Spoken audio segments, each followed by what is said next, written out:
Eu tinha dito de manhã que era sobre a família, eu tinha me esquecido, porque fiquei até tarde da noite ontem, adiantando também o sermão de hoje, mas é sobre avivamento.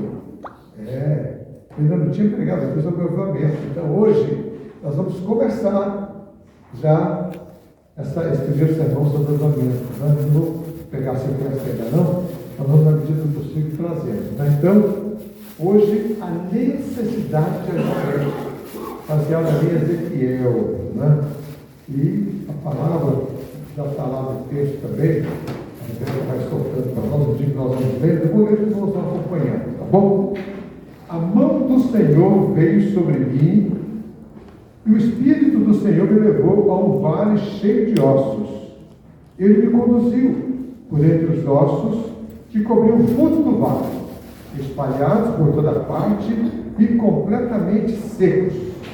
Então ele me perguntou: filho do homem, acaso esses ossos podem voltar a viver?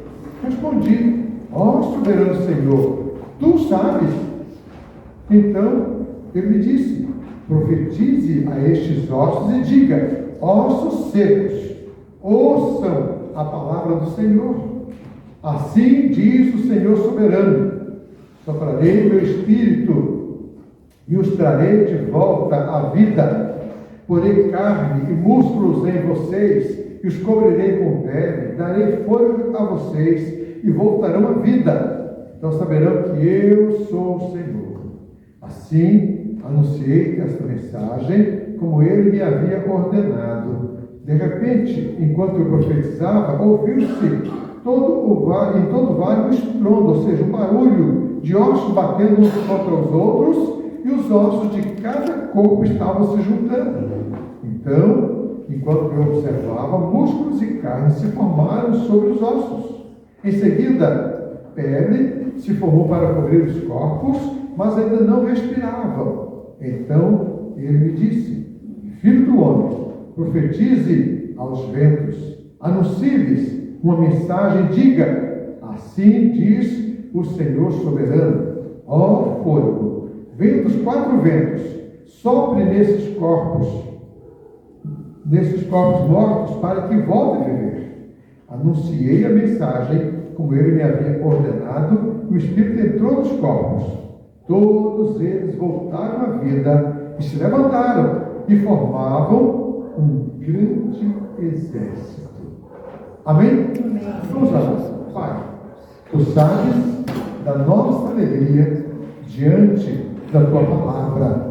Nós nos alegramos, meu Pai, porque a tua palavra é viva, ela é poderosa, e acabamos de lê-la, e precisamos agora, Pai, que a tua palavra nos abençoe, que a tua palavra ministre no nosso coração, que tu fales conosco poderosamente agora, Pai.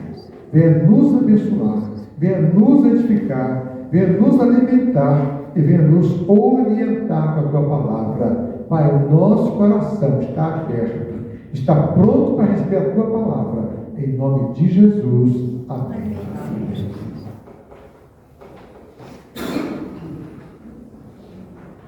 O povo de Deus tinha sido levado cativo para a Babilônia no ano 605 a.C. Ali começa o cativeiro babilônico. Mas a segunda leva foi também em 597 a.C. E nessa leva, o profeta Ezequiel também foi levado cativo, lá para a Babilônia. 5 anos depois, ou seja, 597, 592, 5 anos depois, ele começa a receber as revelações de Deus. Deus começa a revelar a ele as profecias daquilo que ia acontecer. E ele exorta o povo ao arrependimento. Caso não se arrependesse, Deus permitiria a destruição de Jerusalém. O que aconteceu no ano 586 a.C. A cidade de Jerusalém e o templo foram arrasados, destruídos. A situação ficou crítica. Tanto que no Salmo 137, o escritor relata o seguinte: junto aos rios de Babilônia ali, nos assentamos e nos pusemos a chorar. No salgueiro nós penduramos as nossas harpas. porque a tristeza era muito grande. Eles estavam derrotados, acabados, destruídos, desanimados, precisavam de vida, precisavam de reviver, precisavam de um avivamento. E nesta hora, nós temos que entender o que significa avivamento, não é? Na tela ali, significa tornar mais vivo, mais intenso, mais nítido, mais forte, mais visível. É o mesmo que crescer, realçar, animar, aumentar. Isso é avivamento. E eles estavam precisando. Quantas vezes nós também nos sentimos desanimados, abatidos, angustiados, derrotados, nos sentimos, às vezes, nem com vontade de orar, nem com vontade de ler a Bíblia, perdemos a vontade de ir à igreja, perdemos o desejo de falar com as pessoas, queremos nos recolher, não falar com ninguém. É um desânimo que vai batendo. Nós precisamos, nessas alturas também, de avivamento, de uma renovação, de um despertamento. Por isso que nós vamos agora ao texto, para a gente entender a mensagem que Deus tem para nós nesta noite. Primeira coisa que nós vemos, primeira lição ali, há necessidade de avivamento quando as nossas vidas estão secas. É isso que o texto vai nos mostrar. O verso 1 e 2 começa dizendo: a mão do Senhor veio sobre mim, e o Espírito do Senhor me levou a um vale cheio de ossos. Ele me conduziu por entre os ossos que cobriam o fundo do vale, espalhados por toda parte e completamente secos. Na outra tradução diz assim: eles que estavam sequíssimos. Interessante. A visão que o profeta tem aqui, daquele vale cheio de ossos. O principal detalhe que eu vejo aqui é o adjetivo: secos, sequíssimos. Ou seja, extremamente secos. Apenas ossos.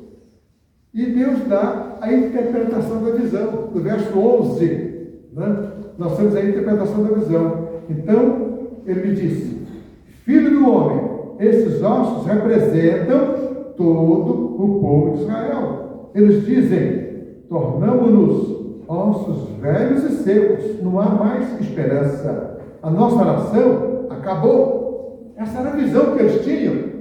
Eles sentiam como esses ossos secos. Então Deus dá ao profeta essa visão, mostrando a eles. Deus está mostrando que aqueles ossos representavam ali o povo de Israel. Sua vida realmente estava seca. Na verdade, não havia vida.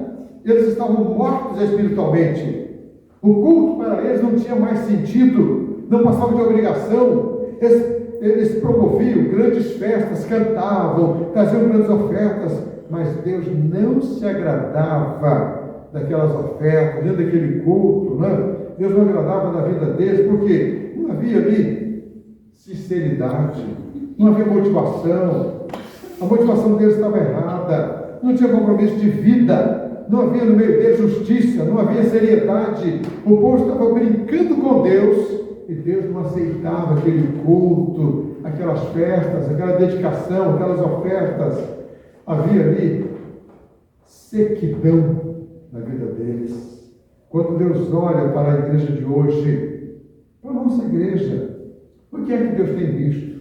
Será que Deus tem visto no nosso meio vida abundante, vida cheia de alegria, de pujança, vida plena, vida abundante? Será que é isso que Deus está vendo na nossa vida? Vida cheia de ânimo, nada de desânimo. O que é que Deus está vendo quando Ele olha para a nossa realidade hoje? É o momento da gente estar pensando nisso. Vida seca significa vida sem fruto. Pessoas que nunca levam ninguém a Cristo, não têm alegria, não dão bom testemunho, não exercem boa influência, vivem um cristianismo nominal, que não faz influência nenhuma para quem está ao redor. São pessoas amarguradas, sem alegria, que murmuram, que reclamam de tudo, são críticas, amargas, não contribuem positivamente para o crescimento do reino de Deus. Né? Se você não está satisfeito com a sua vida, não está conseguindo levar a sério o compromisso com Deus, não está sendo realizado, é porque há uma certa sequidão na sua vida. Então, o sinal é de que você também precisa deste avivamento. Nós temos que estar sempre nos analisando, nos avaliando e pensando: Deus, eu preciso melhorar mais. Senhor, eu estou agradando o Senhor, eu estou fazendo a tua vontade, estou honrando o teu nome. Como é que está a Nós temos que estar sempre nos avaliando. Eu olho para o exemplo de Davi, aquele homem segundo o coração de Deus. Ele percebeu que ele precisava de avivamento.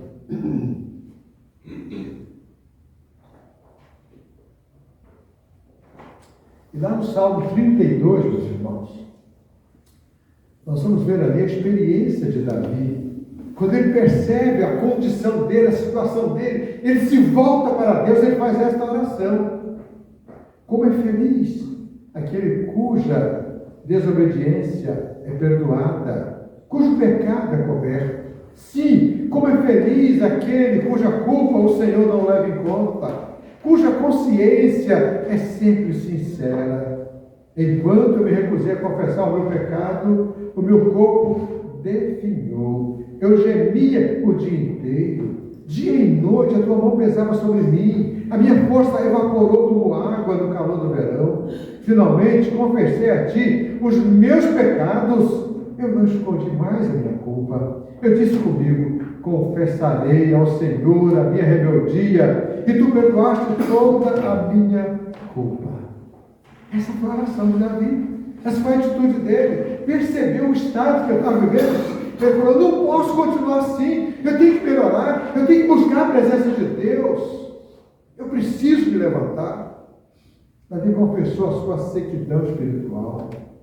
Mas essa sequidão afetou o corpo dele, o emocional dele. Ele disse: a tua mão pesava sobre mim dia e noite. Eu gemia.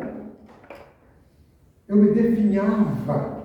Porque a vida estava seca, sem alegria, sem pujança, sem poder, sem unção.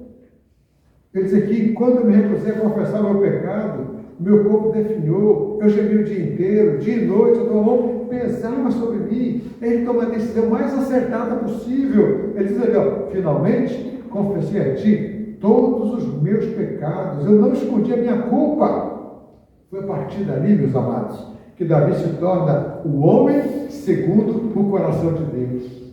Ele venceu aquele marasmo, ele venceu aquele comodismo, ele venceu aquele pecado que estava incomodando a sua vida. E ele se torna agora o homem segundo o coração de Deus.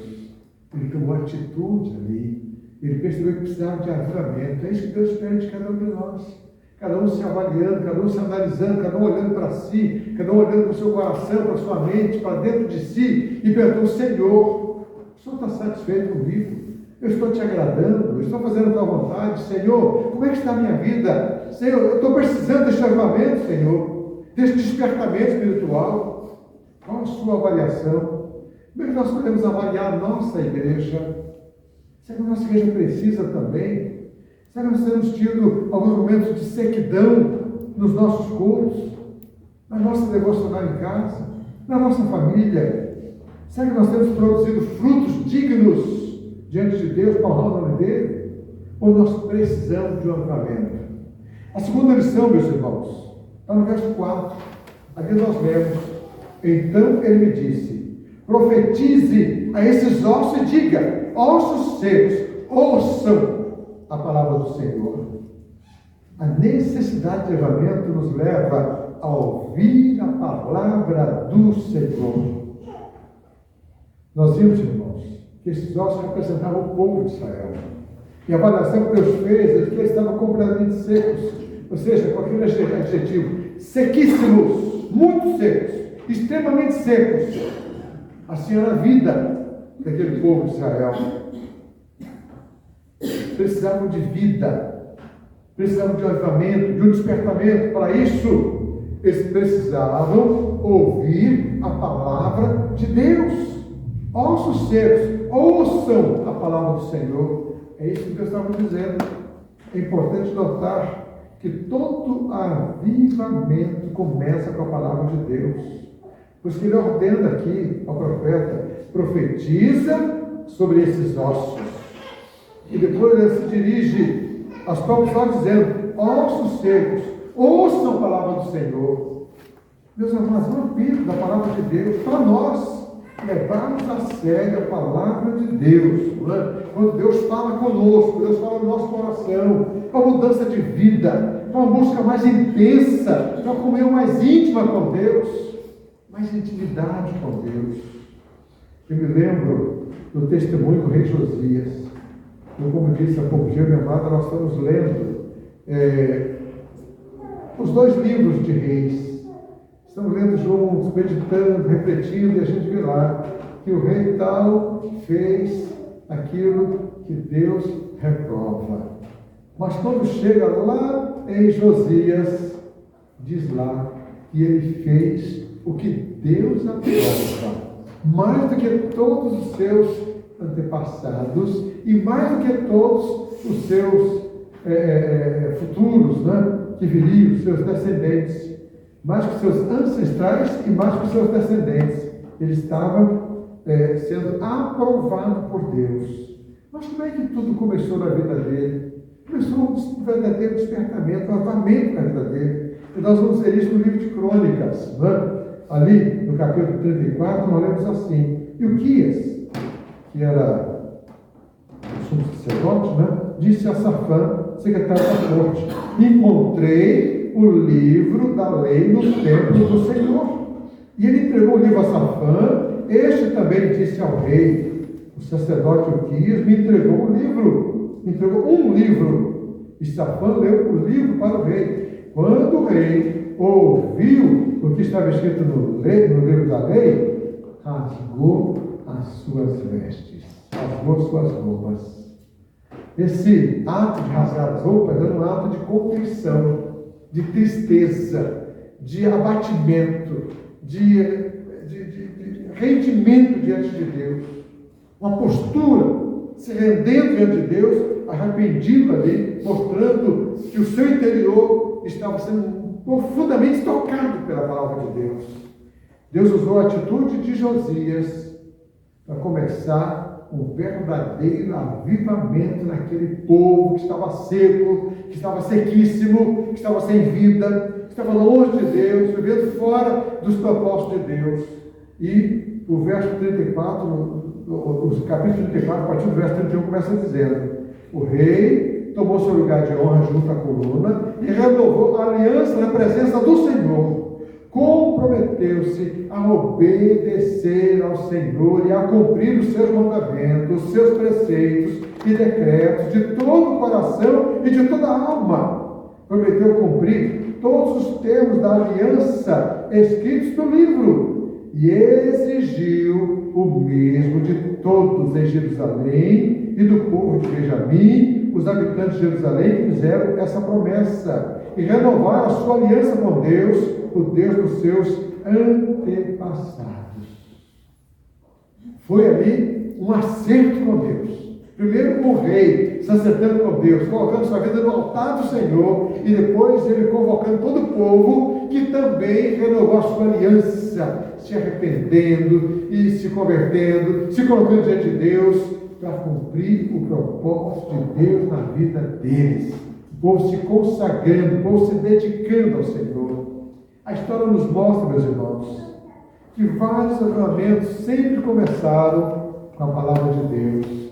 É quando nós nos voltamos para a Bíblia, lendo, meditando, refletindo, obedecendo, amando a palavra de Deus, que Deus começa o avivamento na nossa vida. E esse avivamento é primeiramente pessoal, individual. Cada um tendo a sua experiência e, na soma geral, alcança a vida da igreja.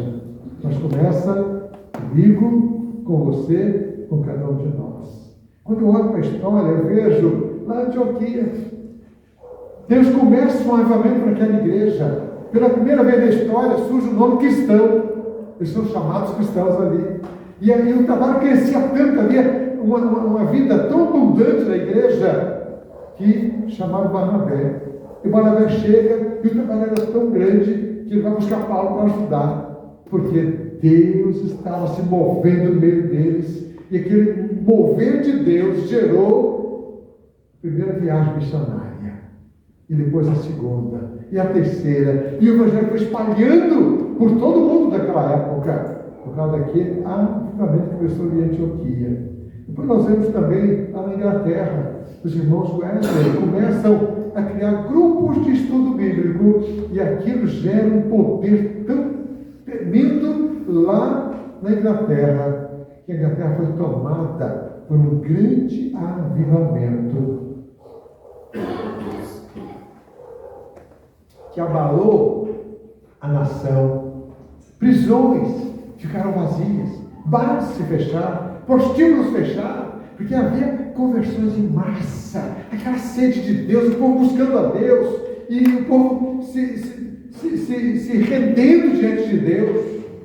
Depois nós vemos Finney, lá nos Estados Unidos. Deus usa aquele homem para um grande avivamento lá também, a ponto de Finney chegar num determinado lugar, a presença dele estava tão cheia do poder de Deus, que as pessoas iam se rendendo diante de Deus. Eu lembro da história daquele empresário que tinha uma grande tecelagem, muitas mulheres trabalhando naquela tecelagem. Ele convida Finney para orar por aquelas mulheres. E quando ele chega, para na porta e fica dali olhando baixinho, olhando para aquelas mulheres, e só a presença dele ali começa a tocar a vida daquelas mulheres. E de repente, uma daquelas mulheres começa a chorar, sentindo a presença de Deus. A outra também começa, a outra também, e aquilo vai tomando conta. Daqui a pouco o dono da fábrica diz: para tudo, para as máquinas, porque é o Espírito de Deus se movendo entre elas. Ou um verdadeiro despertamento dentro daquela fábrica, pela presença daquele homem de Deus, cheio de poder, presente ali, e o poder de Deus emanando dele, e as pessoas sentindo a presença de Deus, o mover de Deus, e Deus abençoando, e Deus tocando, e Deus falando. Ah, meus irmãos, a Bíblia, de acordo com a Steve Larson, a Bíblia é o poderoso combustível que alimenta o fogo do avivamento. É a palavra de Deus, é a Bíblia, esse livro poderoso. Ele alegava, Steve alegava, que o verdadeiro avivamento é a redescoberta e a proclamação da palavra de Deus. Ele enfatizava que o Espírito Santo usa as Escrituras para despertar o povo de Deus. Por isso que é importante a gente, durante a semana, estudar a palavra, estudar a Bíblia, e meditar, e refletir, e decorar. Quantos versículos você já sabe de cor? Quantos versículos você já aprendeu? Como é gostoso recitar a Bíblia, como é gostoso viver a Bíblia, como é gostoso você compartilhar a Bíblia. Em determinadas situações, você citar um versículo para aquela pessoa, dizendo: olha, é Deus, não é? Aqui tem esse coisa: entrega teu caminho ao Senhor, confia nele, o mais Ele falará. Quando a palavra de Deus é levada a sério, ela nos orienta, ela cria impacto, ela influencia, ela gera mudanças. E o apóstolo Paulo fala sobre isso quando ele escreve a Timóteo, ali na segunda carta. Olha o que diz o texto. Vamos ler juntos esse texto? Vamos lá. Toda a Escritura é inspirada por Deus e útil para nos ensinar o que é verdadeiro e para nos fazer perceber o que não está em ordem em nossa vida. Ela nos corrige quando erramos e nos ensina a fazer o que é certo. Deus a usa para preparar e capacitar o seu povo para toda boa obra. Que bênção, mano! É o efeito da palavra de Deus na nossa vida. A Bíblia tem um padrão próprio para cada área da nossa vida. Nós não podemos nos desviar desses ensinos da palavra de Deus. Temos que levar a sério. Por exemplo, a Bíblia manda cada um cuidar do seu corpo, porque é o templo do Espírito Santo. E quando Paulo escreve aos Coríntios, ele fala claramente sobre isso. Até que vai soltar para lá, e ali diz assim: olha, fujam da imoralidade sexual. Todos os outros pecados que alguém comete fora do corpo, os comete. Mas quem peca sexualmente, peca contra o seu próprio corpo. Acaso não sabem que o corpo de vocês é santuário do Espírito Santo que habita em vocês? Que lhes foi dado por Deus e que vocês não são de si mesmos? Porque nós somos comprados, o nosso corpo é nosso, é templo do Espírito Santo de Deus. O meu corpo tem que ser santo, separado, consagrado para Deus. Eu não posso dedicar o meu corpo à prostituição. Se eu me uno a uma prostituta, eu estou unindo o corpo de Cristo a uma prostituta, imagina? Não dá para pensar nisso. Não dá nem para imaginar uma coisa dessa. Por isso que o marido tem que ser fiel à esposa. A esposa tem que ser fiel ao marido. Ambos fiéis a Deus. Levando a sério. Nós somos o templo do Espírito Santo que habita em nós. Mas a palavra vai trabalhar também individualmente para o marido, para a esposa, para o filho, para cada um de nós, para o pai. Não é? Então ali, na carta aos Efésios, nós vamos ver a orientação para os maridos. Marido amando a sua esposa, tratando com muito amor e respeito. Olha que coisa linda do que a palavra diz ali. Vós maridos amai. Não. Quem vai ler esse versículo são as mulheres. Né? Só as mulheres. Vamos ler para lá. Vamos lá, só as mulheres. Vamos lá. Vós, maridos, amai vossas mulheres, como também Cristo amou a igreja, e a si mesmo se entregou por ela. Olha o nível do amor que Deus espera dos maridos. Como Cristo amou a igreja, a ponto de se dar por ela. Será que os maridos que estão aqui nessa noite estão dispostos a se dar pela esposa? A se entregar por ela? Morrer por ela? Olha, muito sério, né, Murray? Não é mole não, né? Que nível, né, Schuster? Nível de exigência da palavra de Deus, hein? É esse nível de amor que Deus espera dos maridos. E a palavra continua falando, agora eu vou ler, olha. Da mesma forma, vocês maridos, honrem, da mesma forma, vou agora me incluir. Nós maridos, né? Porque eu também sou marido, né?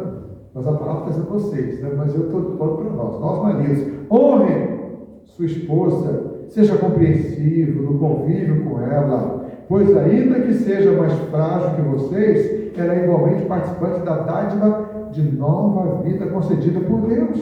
Tratem-na de maneira correta, para que as suas orações não sejam impedidas. Viu quanto é sério? Se você não honrar sua esposa, não tratá-la com carinho, com respeito, tratar bem, as suas orações não serão ouvidas. É muito sério. Por isso, né? Mulheres, quem é solteira ainda, né? Eu já me esqueci o nome da Paola, desculpa, né? A Paola é namorada do Caio. É isso, né? Então, Paulo, veja que bom negócio você está fazendo, hein? A exigência que Bíblia tem com o Caio, hein? Viu onde você está entrando? Que bênção, né? Que as nossas jovens, né? Levem isso a sério. Viu, Rebeca? Vai pensando nisso, hein? Tá? O que diz aí? Porque se escolher um marido de acordo com a palavra de Deus, vai ser muito abençoado. Vai ser abençoada. Mas agora, vamos ver o que a Bíblia diz para as esposas também. Né? A esposa submeter-se à liderança do seu marido. Não é ser capaz do marido, não. É aceitar a liderança dele. Né? Essa coordenação do marido. Então, como é que diz lá a palavra de Deus em Efésios 5? Olha, esposas, sujeite-se cada uma a seu marido, como ao Senhor, pois o marido é o cabeça da esposa, como Cristo é o cabeça da igreja. Hoje nós vivemos uma época em que isto aqui está sendo muito contestado. Né? As mulheres de hoje, aí do mundo, não aceitam isso aqui de maneira alguma. Onde já se viu? Marido, cabeça da esposa, não aceita isso não. Mas como é gostoso, né? Deixa eu perguntar para a Jussara que está aí com a autoridade do lado dela, né? Vale a pena confiar na liderança desse homem? Viu? E amadinha, vale a pena confiar na liderança desse homem? Muito. Está vendo? Não vou perguntar para a cara da esposa não, porque eu sei que todas vão dizer a mesma coisa, né? Vale a pena, né? Vale a pena confiar nessa liderança. Mas o que a palavra diz também para os filhos? Que a palavra de Deus, meus irmãos, vai orientando toda a família, cada um de nós, né? Nós estamos hoje encerrando aqui o mês da família, e vale a pena a gente gastar um pouquinho de tempo falando sobre isso também. E vai dizer lá na mesma carta aos Efésios, só que agora no capítulo 6, filhos, obedeçam seus pais no Senhor, porque isto é o certo a fazer. Honre seu pai, sua mãe. Esse é o primeiro mandamento com promessa. Que se honrar pai e mãe, tudo lhe irá bem, terá vida longa na terra. Olha que bênção, né? Filhos obedientes, filhos sábios, filhos que seguem a orientação do pai e da mãe, que honram os seus pais. Mas agora, tem que ver também aqui que a Bíblia fala para os pais, não é? E na mesma carta aí, verso 6, verso 4, fala: pais, não tratem seus filhos de modo a irritá-los. Antes, eduquem-nos com a disciplina e a instrução que vem do Senhor. Quando os pais ficam pegando no pé, quando os pais ficam dando importância para detalhes tão pequenos, né? E perturbam os filhos, irritando os filhos. E o filho já não aguenta mais, aquele pai chato, né? Que ao invés de estar instruindo de acordo com a Bíblia, com paciência, com amor, né? Que ele está dizendo com o filho: meu filho, vem cá, você fez isso, né? Mas não é o certo. Olha, o certo seria isso, conversa, explica e orienta desde cedo, né? Desde pequeno, vai orientando o filho. Né? Mas tem pai, não, é na pancada. Qualquer coisa não vai batendo. E filho: pai, posso fazer isso? Não. Mas por quê, pai? Porque eu já disse que não. Não, acabou. E fala daqui, fica aqui me perturbando. Esse pai não sabe. Não é isso que a Bíblia está ensinando, não. Pai, não irrite o seu filho, mas eduque, discipline, forme de acordo com a palavra de Deus. Né? É isso que nós estamos vendo aqui. Então, meus irmãos, a Bíblia deve influenciar todas as áreas da nossa vida, da nossa família. Né? Aqui está o segredo de um avivamento, que é o que? Levar a sério a palavra de Deus, porque ela é viva. Olha o que diz o autor da carta aos Hebreus: que a palavra de Deus é viva e poderosa, é mais penetrante que a espada alguma de 2 gumes. Ou seja, 2 fios, corta na ida e corta na volta. Né? Ela penetra até a divisão da alma e do espírito, das juntas e das medulas. É apta para discernir os pensamentos e intenções do coração.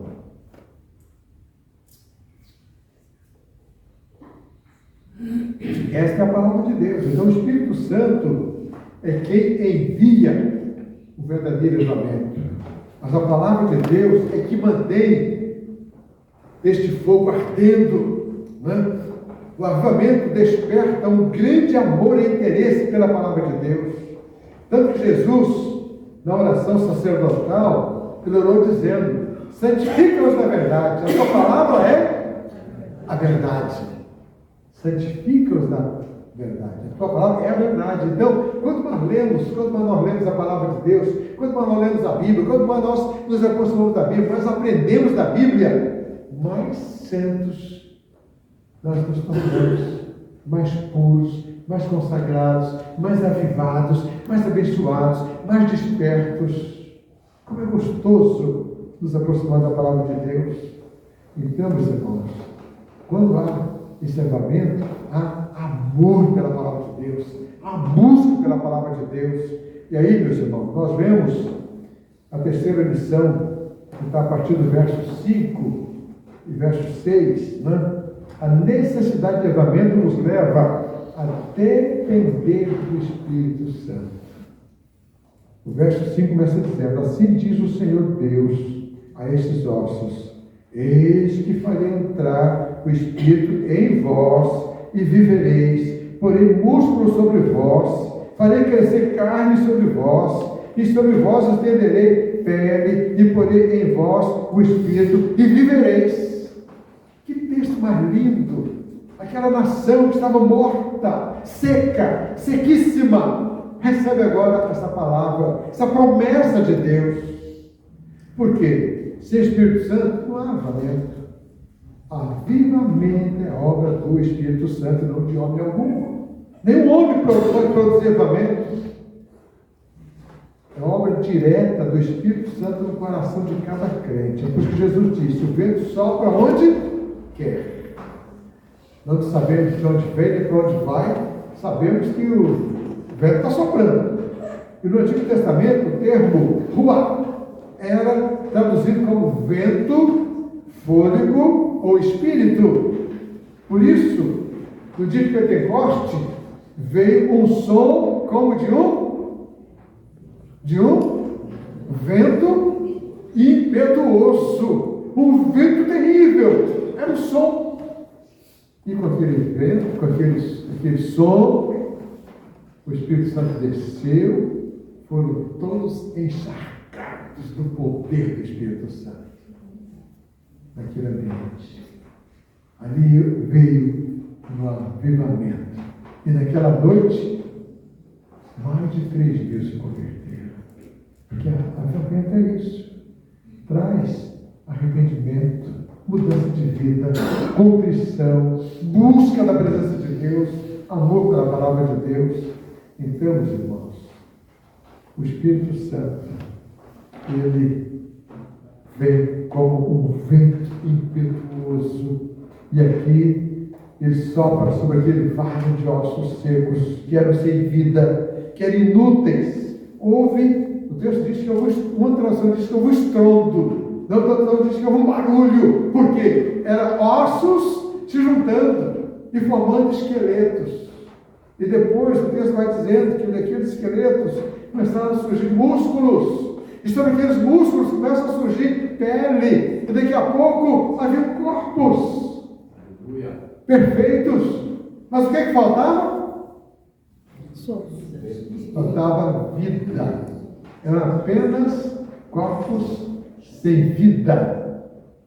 Primeiro eram esqueletos, depois eram corpos, mas não tinha vida. Faltava o quê? O sopro do Espírito.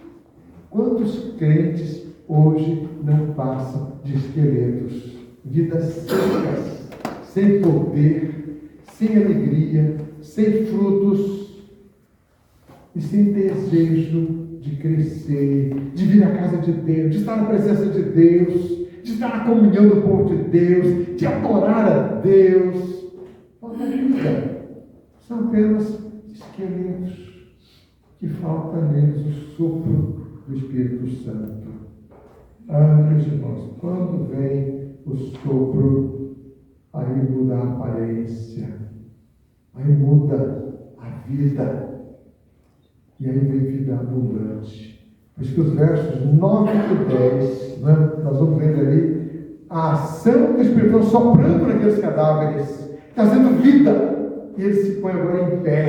E não era apenas algumas pessoas, era agora um exército sobre modo numeroso. Olha o que diz lá o verso 9 e o verso 10. Então ele me disse: profetiza ao Espírito, profetiza ao Filho do Homem, diz ele: assim diz o Senhor Deus, vem dos 4 ventos, ó Espírito, e assopra sobre esses mortos para que vivam.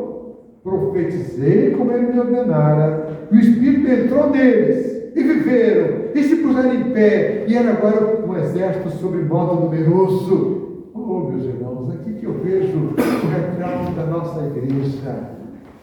Nós teremos aqui esta igreja, um exército numeroso, abençoado, um exército de crentes fiéis a Deus, que buscam a Deus, que buscam o poder de Deus, e que vai ganhando cada vez mais vidas para Jesus, porque a vida com Cristo é a melhor coisa que existe. Não existe coisa melhor do que servir a Deus, do que caminhar com Deus. O Espírito soprou e eles foram cheios do poder de Deus. Gerou vida, veio um verdadeiro avivamento, um verdadeiro despertamento, e aqueles ossos secos agora não eram mais cadáveres, agora eram um exército numeroso, um grande exército nas mãos de Deus. O verdadeiro avivamento é a obra genuinamente do Espírito Santo. Nós temos que depender dele, é ele quem realiza em nós essa obra. Nós precisamos estar debaixo do controle completo do Espírito Santo e dizer para ele: Espírito Santo, toma o controle da minha vida. Aqui está a minha vida, Senhor. Eu me coloco nas tuas mãos. Usa a minha vida. O verdadeiro avivamento, meu irmão, produz, veja na tela o que ele produz. Primeiramente, um completo abandono do pecado. Pode soltar. Acho que antes eu não pus. Eu acho que eu não pus. Eu vou dizer, depois nós entramos naquilo ali. Tá?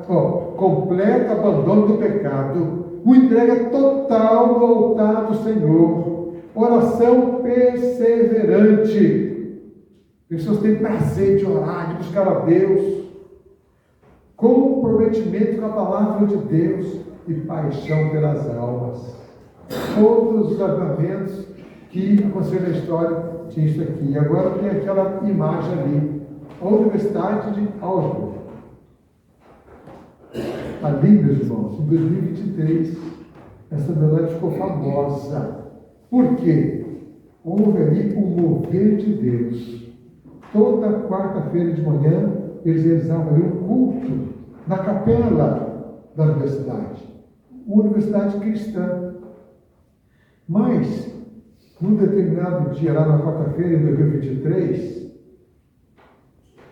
acabou o culto, uns 30 jovens não saíram, continuaram ali, orando, e foram orando.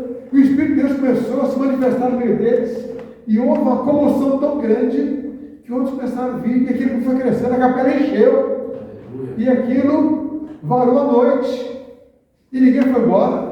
E começou outro dia, e o povo orando, buscando a Deus, e Deus se manifestando, e aquela alegria, e havia choro, havia alegria também, havia riso, havia de tudo ali, porque era o mover de Deus. Aquilo durou quase uma semana. Gente do mundo inteiro foi lá para ver o mover de Deus. Aqui no Brasil, várias pessoas foram. Eu ouvi alguns testemunhos de pessoas que disseram: chegamos lá e vimos aquele mover de Deus, algo extraordinário, a manifestação do poder de Deus ali naquela universidade. Quase uma semana orando, 24 horas ininterruptas. Saiu um grupo, vinha outro, e aquilo ia crescendo, e já no caminho lá dentro, e o mover de Deus acontecendo, porque o Espírito Santo de Deus se manifestou ali. Porque um grupo pequeno de jovens começaram a buscar.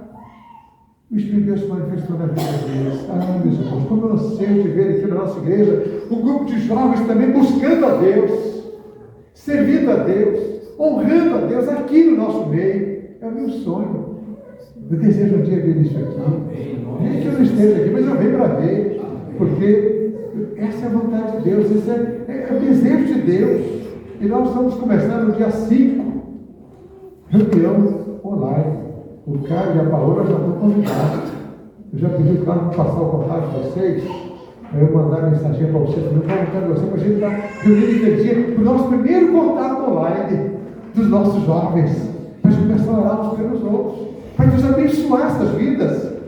Eu quero ver um grupo de jovens muito abençoados nos estudos, na profissão, no trabalho, no futuro casamento, enfim, jovens abençoados, cheios do poder de Deus, cheios de vida abundante, vida plena. Ah, meus irmãos,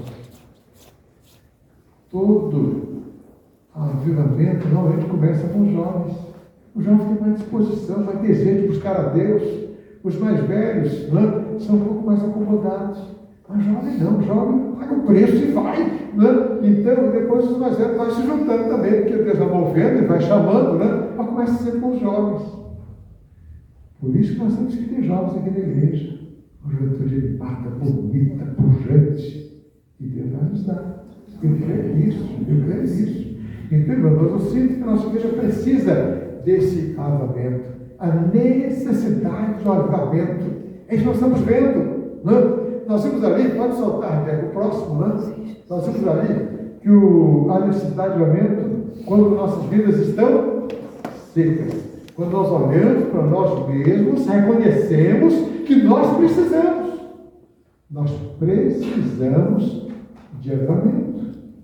Então nós buscamos a Deus. E quando nós buscamos a Deus de todo o coração, Ele não nos rejeita. Buscar-me-eis e me achareis quando me buscardes de todo o coração. Deus espera a disposição de cada um de nós.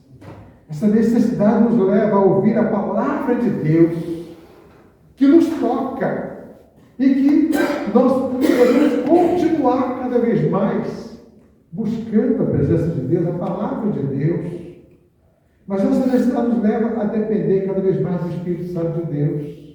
É Ele que nos toca, Ele que nos enche, Ele que faz a nossa vida reviver, Ele que nos torna cheios do seu poder e da sua graça. Por isso nós temos que buscar e depender do Espírito Santo. Por isso, meus irmãos, temos que reconhecer a necessidade de avivamento. Eu quero. Eu não estou satisfeito com o que eu tenho, eu quero mais. Eu quero dizer para Deus nesta noite, Senhor, eu quero mais. Aqui está a minha vida no teu altar.